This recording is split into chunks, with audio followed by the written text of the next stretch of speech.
Do you think that anyone is still saying you can't throw deep? I don't care. I mean, I don't care. 466 is that's what 466 is if I can't throw deep. Thanks. That's what you'd love to hear from Tua Tagovailoa, 800-224-2004. So Tua, again, is the talk of the town in the NFL because if he had one of the most dominant performances of all time, literally, look at the stat line. In the history of the NFL, in a passing game, in week 1, he joins an elite class of people led by Dan Marino and Tom Brady. 466 passing yards, not to mention he also has that relationship with Tyreek Hill. Through 3 touchdown passes, he completed roughly about 71% of his throws. He also averaged 10.3 yards per throw and finished with 110 passer rating. I'd call that a pretty good day at the office. Here's where we sit with Tua right now. Everyone is going to have their opinion because there's reasons for optimism and reasons for disbelief, mainly due to the fact of his longevity of injury concerns. But there's no denying that at this point, it's hard not to buy into Tua if you are a teammate on the Miami Dolphins. And that's a big reason why I look at this year being one of those breakout seasons to where everything, as long as they stay healthy, comes together. For starters, just the way that he holds himself in the locker room, that's a clapback.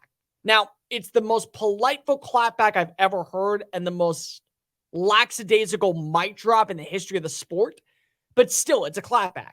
He's tired of dealing with people chastising him and criticizing him and saying that he can't do this or he can't do that, and he's finally willing to be able to stand out and say, I'm done dealing with you. I'm done dealing with the dilemmas. I'm done dealing with the drama. Come say to my face or learn to shut the hell up. And I appreciate that. I think most people in the locker room appreciate that. Got a little bit of that dog in him. Got a little bit of that bite.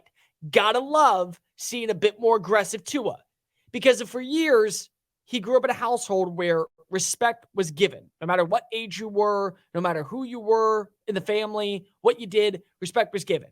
You always gave respect to anybody out there. But in the NFL, you got to earn it. You're not just going to be handed the keys to the kingdom and told you are the face of our franchise when you haven't done anything. Quarterbacks naturally get a little bit of a break because of who they are and the position they play. But in the same breath, if you struggle, they're going to bench you as quickly as possible.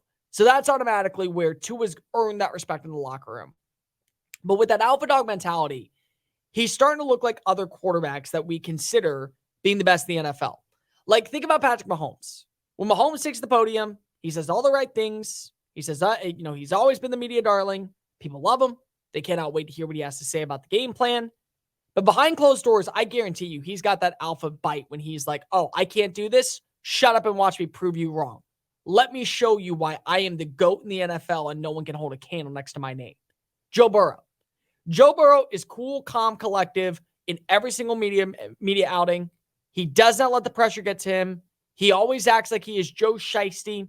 He seems to be just honestly one of the more down-to-earth people. But more specifically, when he gets on the football field, he is not afraid to talk back. He is not afraid to throw a touchdown pass, look you dead in the eye and go, come on, what you going to do about it? And Tua is starting to have that bite to him. And once you have that, you have belief inside the locker room. And the belief inside the locker room will transpire into wins. And it does help that you have a great rapport with the receiving core, from Jalen Waddle at your time at Alabama to Tyreek Hill, who's been basically a cheat code since coming over to South Beach. The offensive line, you've kind of understood your surroundings and no longer are holding on to the football for 5 seconds as you're about ready to get smacked. You also understand that this is the best situation that you're in, so you have to make the worst. You got to make the best of the worst situation. So huge advantage there. But the other thing that's also really important is that he's not allowing anybody to hold him back. He's basically saying, I'm taking control of the situation. I'm not afraid to deliver. I know who I am. Let me go ahead and prove you otherwise. So you got to love that from him. You also have to remember that last season, the only reason why the Miami Dolphins did not have a great push down the stretch was because Tua wasn't out there. Go back and look at his stat line. Look at his numbers. Look at what he did. He led at the NFL in passer rating and completion percentage. He had an exceptional rapport with his receivers behind a terrible offensive line. Not only that, the defense wasn't giving him any bit of help whatsoever. And yet they still had the best record in the NFL at 8-3 heading into December. If the year were to end, say December 1st versus January 8th, the playoffs would have gone through Miami. Tua would have been fully healthy.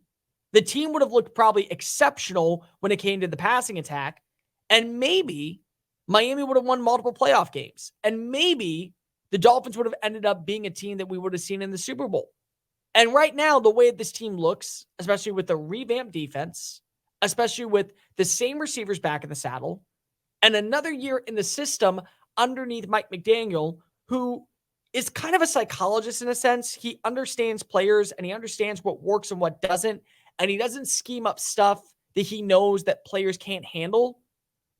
You're looking at a team that right now potentially is going to not only win the AFC East, but maybe win the AFC in general. Like, I was high on Miami going into the year. I said that I thought that they could win the division. And I still believe that even though Buffalo had a terrible performance against New York, even though New York does not have Aaron Rodgers and New England, I just don't believe in them this year. They all can win games. They all can hold their own at times. The talent's there. But right now, based off the performance of what you saw against Los Angeles in week 1, and if they dial up the same type of mentality this weekend against New England, who's going to beat them? Seriously. If Josh Allen has another performance like the one that he had on Monday against any other team, that's an automatic loss. I don't know what the Jets are going to be. They're too talented to be the worst team in the NFL, but you win and lose based off quarterback play. Plain and simple. And I'm not a Zach Wilson believer. Never have been. Never will be. And New England, again, if you beat Bill Belichick at his game, which is excellent defense and just struggling on by with the offense, then there's no one stopping you. And then you can go ahead and win matchups against other opponents who are lesser tier. You can go ahead and build up the wins. Tua builds up the confidence. And people start actually believing, yep, we have turned the corner. Yep, we have our franchise guy. And yep, we know that we are a threat. That's the way I look at the situation. Naturally, Tua's health plays a factor. Like, if Tua gets hurt at any point in the season, done deal. You're over. It's not going to change anything. You're not going to be back. You're not going to be a team that wins far. But if you can stay healthy, and right now, the way that he was taking hits in Sunday's game and the way that he was able to get back up, where in years past, you would just see him lay dormant on the ground and hold your breath that he was still breathing and that he was going to be able to walk out of that stadium. If he gets to do that, then there's no reason he can't stay healthy. There's no reason to believe that this Miami team is not a legitimate threat. Right now, they look like they're the best version in the AFC East. No one seems to be able to hold their own against them. There's flaws with every other roster right now in the division. I could see them getting to 13 wins. I could see Tua continuing to deliver. And once you also get now a Jalen Waddle active in the passing game, who's going to stop you? Because you're not going to be able to blanket a Tyreek Hill. And it's very hard to connect it with a guy like Jalen Waddle on third down. So I believe in Miami. I believe that Tua finally having that confidence, which is massive for him, having the ability to buy in and say, I'm done listening to the drama on the outside. I don't care what you think about me. Watch me deliver like you watch Justin Herbert deliver, like you watch Trevor Lawrence deliver, or like you watch Joe Burrow deliver, while you watch Patrick Mahomes deliver. I'm putting myself in that category. Go ahead and mess around and find out. Hey guys, thank you so much for watching that video. Don't hit the X button yet. Make sure you hit subscribe to keep up with all of our daily content found on Just Saying It and anything else that we post on this channel. Bye.